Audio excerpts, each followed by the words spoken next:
এখানে হেজিংয়ের ম্যাথ আছে যে হেজ করলে কত টাকা হয় আর হেজ না করলে কত টাকা হয়, এবং সেইটার উপরে আমার প্রাইসের যে আপ ডাউন করে কারেন্সির সেটা কীরকম এফেক্ট করে সেটা ডিসিশন আর কি। ঠিক আছে, so you just delivered on a 90-day deferred LC, ঠিক আছে, two Germany worth 300K euro. মানে হয়েছে যে আমরা এখানে একজন লোকের কথা বলতেছে যে নাকি একটা ডেফার্ড এলসি আছে, জার্মানিতে একটা 300K ইউরোর মাল পাঠাইছে। সো টাকাটা তারা যে ব্যাক দিবে তাকে, এটা 90 দিন পরে দিবে, মানে 90 ডে ডিলে হবে। এই ডেফার্ড এলসি মানে হয়েছে একটা নির্দিষ্ট টাইম পরে পাবে ডিলে করে। But due to the war in Ukraine escalating, যুদ্ধ বাড়ার কারণে ওই লোকটা ভয় পেতেছে যে রেটটা মেবি বাড়ে যাবে। সো ওই ক্ষেত্রে সে দেখতেছে the spot rate for pound, এখানে পাউন্ড হবে না, পাউন্ডের জায়গায় ইউরো হবে। Spot rate for euro is 104.55 per BDT. ঠিক আছে, এখন 3 মাস এরকম ফিউচার পুট কন্ট্রাক্টস আর বাইং ইউরোস ফর এত এত। এখানে স্পট রেট মানে আজকের রেটটা হচ্ছে এইটা, অ্যান্ড 3 মাস পরে, 3 মাস বলতে এই যে 3-30-90 দিন, ঠিক আছে, এইটা বুঝাইছে।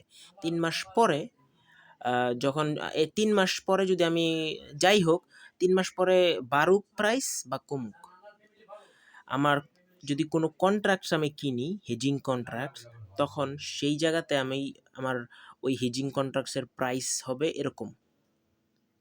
বুঝাতে পারছি? আজকের প্রাইস হচ্ছে 104 টাকা, কিন্তু 3 মাস পরে কোন সিচুয়েশন ফেস করার জন্য আমি যদি কোনো একটা করি, হেজিং কিনি, তখন আমার প্রাইস পড়বে এত টাকা। তার মানে হচ্ছে আমি ওই টাইমে 3 মাস পরে ইউরোর দাম বাড়ুক বা কমুক, আমি 103.2 টাকা করেই পাবো পার ইউরোর ভ্যালু। ওকে, এখন for 50K euro costing 10,000 each calculate total savings. আচ্ছা, এই জায়গায় বলতেছে যে আমার প্রত্যেকটা যে আছে কন্ট্রাক্ট, ওই কন্ট্রাক্টের ইচ প্রাইস হয়েছে 10,000 টাকা করে, আর আমি এক দাইনে 50K ইউরোর কন্ট্রাক্টটা কিনতে পারবো। ঠিক আছে, এই হচ্ছে ইনফরমেশন। এখন আমাকে বলতেছে যে সিচুয়েশন এ যদি কমে যায় তাহলে 3 মাস পরে তাহলে কিরকম হবে, আর যদি বেড়ে যায় তাহলে কি হবে। ঠিক আছে, এখন অ্যান্সারটা দেওয়ার জন্য জিনিসটা অনেক ইজি, সিম্পল। ফার্স্টে আমার বের করতে হবে যে আমার কন্ট্রাক্ট লাগবে কয়টা। সো ইচ কন্ট্রাক্টের প্রাইস হচ্ছে 50K ইউরো। এই জায়গায় ইচ কন্ট্রাক্টের প্রাইস না, এই জায়গায় হবে যে আমি কয়টা টোটাল কিনতে পারি, মানে প্যাকেজ, এক প্যাকেজে কত থাকে আর কি।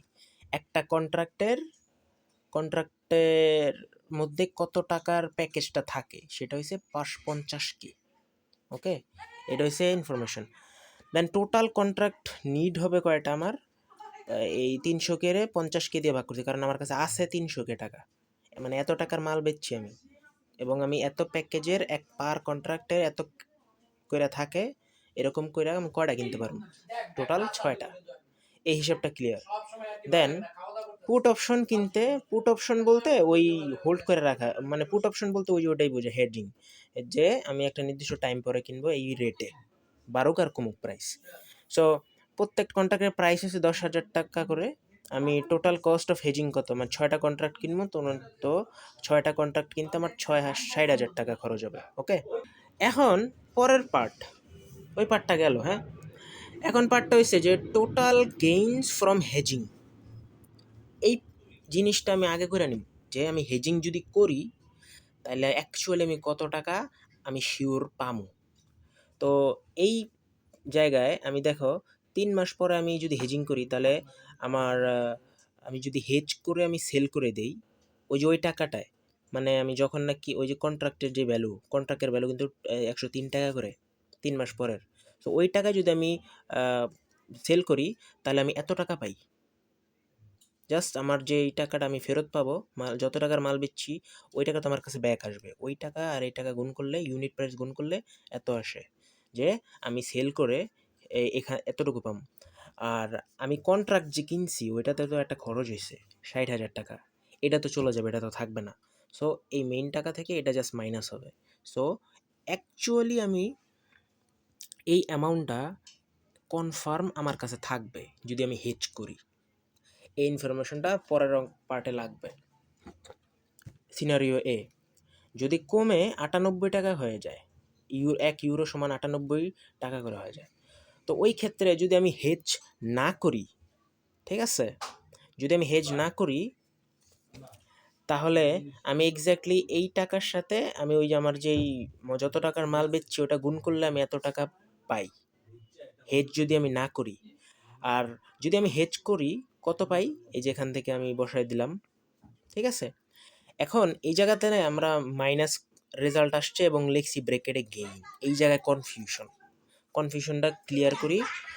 এই জায়গায় আসলে আমরা কম্পেয়ার করবো যে আসলে কোন জায়গায় আমাদের বেশি লাভ হইতাছে, হেজ করলে লাভ হয় নাকি হেজ না করলে।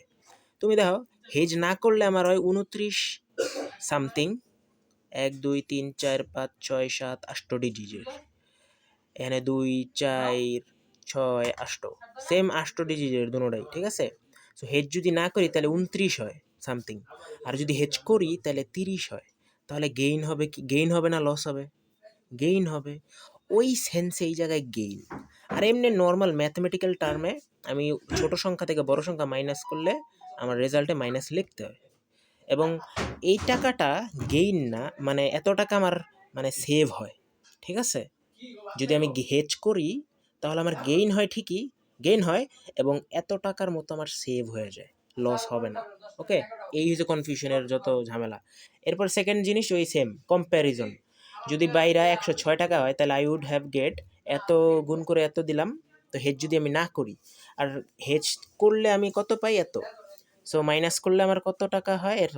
এখন আমি কম্পেয়ার করবো এই জায়গায়, হেজ না করলে কত ৩২, হেজ করলে ৩০, তার মানে কি আমি হেজ করলে আমি লস খামো, আর হেজ যদি না করি তাহলে আমি লাভ খামো, তাই না। সো আমি এটাই লিখবো যে এখানে আমার লস হবে যদি আমি হেজ করতে যাই, ঠিক আছে। এখানে আমার কোশ্চেন করবে যদি হেজ করি তাহলে কোনটার ক্ষেত্রে কি হবে না হবে। তো এই জায়গায় হেজ করলে লাভ, আর এই জায়গায় হেজ করলে লস, ঠিক আছে। এই সেকেন্ড ম্যাথ আমি পরে দিতেছি, এটা ক্লিয়ার হইতে হবে।